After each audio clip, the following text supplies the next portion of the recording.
Welcome to section number 2 of Life Group. I trust that you guys have had a cool conversation about what happened last week and your first steps in gratitude and celebrating others and starting to be generous. What we're starting to look at now for the rest of the Life Group is the concept of a community of faith.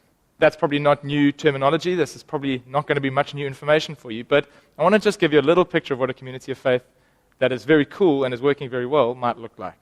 When I was at university, I was part of a church where we kind of went beyond just being a community that was about faith and about God to being a community of faith that was on mission for God together. And let me explain what that looked like. We were a group of young guys, students, and we were part of the same life group. And then we kind of clicked and took the next step, I suppose. We went to Christian second base when it comes to friendship. And what we were starting to do is not just know about each other, but actually get to know what we thought God had put inside each other, what that guy's gift was, what that guy's big challenge at that moment was, what he was hoping God would use him for one day, what he was dreaming of. And we started to become a circle of mates who could really encourage and hold each other accountable to those things because we'd taken that next step in getting to know each other. It was amazing because I can remember sort of first sharing my faith with someone and it going terribly, but the guys in my community were able to say, "Bro, that was amazing. We know that you'd been building up courage to do that for ages. Well done.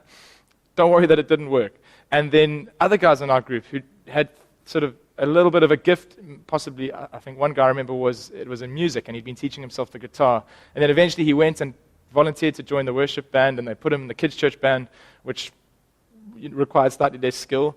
And we were able to say, "Bro, that's excellent. Well done. Well done for using your gift and taking a step of faith." And so we became a community that just challenged each other and encouraged each other and held each other accountable. It was amazing to be part of. And I'd love for us to start to get our life groups to look a little bit like that. When Paul is talking about what the communities within the church should look like in their most ultimate expression, he describes it like this in Romans 12, which is always worth a read.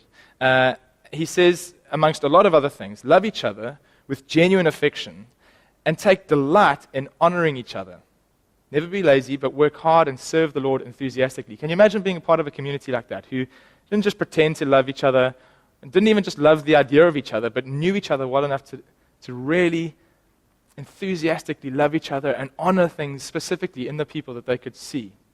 So I'm not just saying, well done for being a good oak. I actually get to know you, and I'm able to say, well done for stewarding that gift that God has put in you. I see it in you, and it's amazing. That kind of friendship is awesome to be in. And those kind of communities are the ones that God uses to stop being lazy and to start enthusiastically serving the Lord. So this evening, you're going to start to chat about that. You're going to start to look through Romans 12 and all the other instructions that Paul gives us, and suggestions and encouragements and corrections. And as a community, you're going to start to chat about what you think might be in each other, what you think might be really honorable that people are starting to try and do for God, so that you can encourage each other and be one of those communities. If you do this next hour or so well, you'll set up your community to be massively fun, really exciting to be part of, and really, really useful for God in building His kingdom. So get stuck in and enjoy it.